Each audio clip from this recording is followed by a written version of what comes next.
Hello, confirmation class. Thanks for taking the time to stay caught up.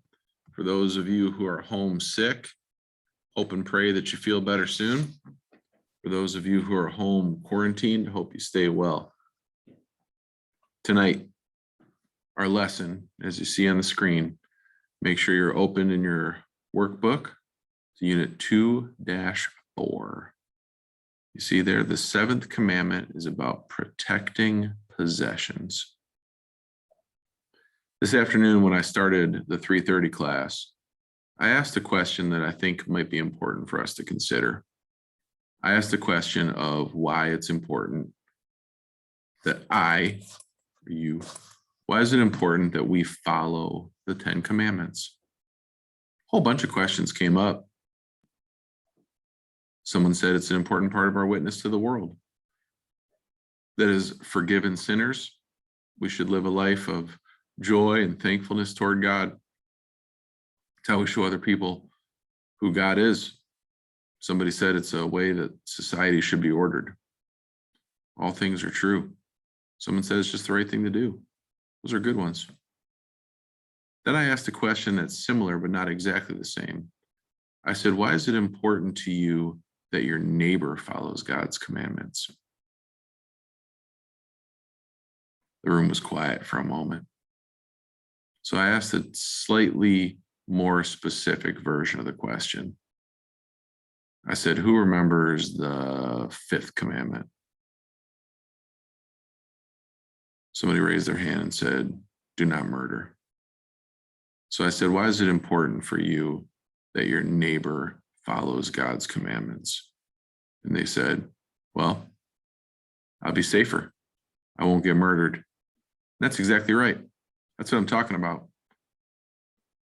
One of the reasons why it's important that we follow God's commands, not just me, but also that we're thankful that other people do too, is not just does it cause me to do the right thing, but also it permits us to live in a society, a community, a subdivision, a home where we're safer than if people were abandoning God's design for how life works. I want you to think about that as we jump into tonight, how we protect possessions. So here's the commandment we're looking at. You shall not steal. What does this mean? As you've heard us do with each commandment, we have negative stuff we're supposed to avoid, positive stuff we're supposed to embrace. We should fear and love God so that we do not take our neighbor's money or possessions or get them in any dishonest way. That's all stuff we should avoid doing. What should we embrace? But help our neighbor to improve and protect his possessions and income. You shall not steal. Instead, improve and protect. The seventh commandment is about protecting others' rightful property. And what I hope you see over the course of the next few minutes is that property isn't just the rectangular or square piece of ground that you live on. It's what we own. And it's not just stuff that you can hold in your hands or touch. Sometimes it's up here. So let's get on the same page. One thing that's important for us to note is that what we have is a gift from God. That also means that what our neighbor has, that's a gift to our neighbor from God too. That should orient how we think about stuff, how we think about protecting other people's stuff, not stealing people's stuff. See, God has given us gifts, possessions, that we then use for life and well-being, both for us and for others. The reason why God gives us gifts, one is so we can provide for our neighbor's needs. God doesn't just give us stuff so that we can take care of our own problems. God also blesses us richly with stuff so we can look around and see if someone nearby, maybe even someone far away, has a need that we can handle. It also provides us with enjoyment in life. God doesn't give us gifts of possessions and say, you've got to give all of it away. He says you can take some to Make a comfortable life. Take care of yourself. Take care of your family. And in addition to take care of yourself, take care of others too. Because of that, we should use our gifts to take care of the poor. When we bump into people in life who are struggling, we shouldn't wonder who's going to take care of them. We should take care of them. We should also use the gifts that God's given us to support the mission of God's kingdom, to give money to the church. Not sure if you know this, but I get paid by the church, but I still give a big portion of what I get from the church back, because I believe that's what God calls us to do. Take care of ourselves, take care of each other, and take care of people who have need around us. So then what are things we need to avoid, be worried about? What are things that we would do that would break the seventh commandment? Do not steal. So stealing our neighbor's property, don't do that. There's other ones too that might not come as readily to your mind. That's what I want to walk through a little bit of now. Did you know that being lazy when you're a worker is stealing? How come? That's what I asked my 3:30 class. How is that stealing? Someone knew it immediately. They said, well, if I take too long to do this, they pay me more. I could have gotten more done. That's stealing. Don't do that. Don't be lazy. Also, not working for our earthly income is stealing from someone else. You're sitting around being lazy and still expect to be fed. You're taking from someone else, their hard-earned work. Don't do that. If you try to get someone else's stuff by lying, not good. You tell a lie and someone else hands it to you, you might think they stole it. No, it was you. Here's something else that's interesting. Did you know that Jesus talks more about money than any other single topic? It's an important one. It's an important thing for us to get right in our lives. If we get it out of place, our whole life gets messed up because of it. Because if we don't put money in its rightful place, something that God gives to help us and help us help others, well, we can fall victim to greed.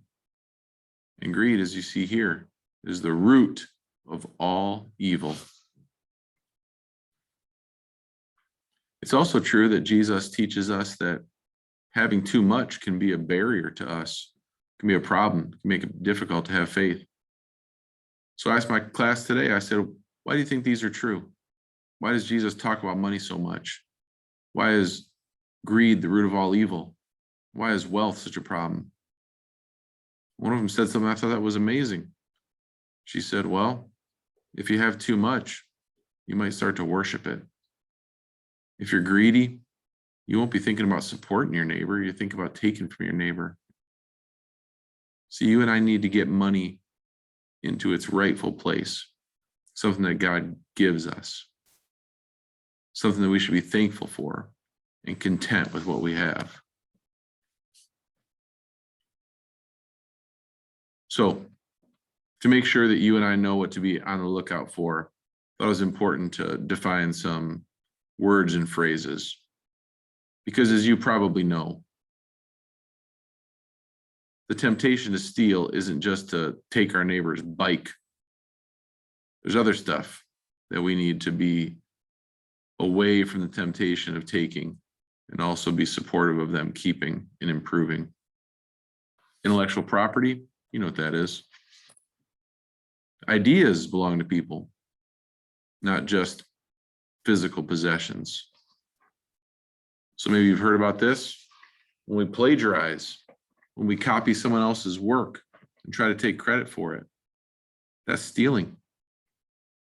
That's why we have patents in our country. People get to make sure that everybody knows that an idea is theirs. So if someone else tries to take credit for it, they don't get it. So we have copyrights. That's why music, movies, books have a copyright, so that someone else can't just rip off the cover, put their own cover on and try to make money from. That would be stealing. Hear about this kind of stuff all the time. Piracy, not the eye patch and the boat kind, but stealing copyrighted or protected information. When people hack into someone else's life, use technology to grab people's data, that's stealing. Sometimes it leads to identity theft, where not only did you get someone's information, but then you end up pretending you're them, trying to get money out of their bank, try to steal their credit card. Those are all versions of stealing. So you can see how prevalent it is in our world. You can see how important it is that you and I understand correctly how this stuff should be prioritized. It's not the most important thing.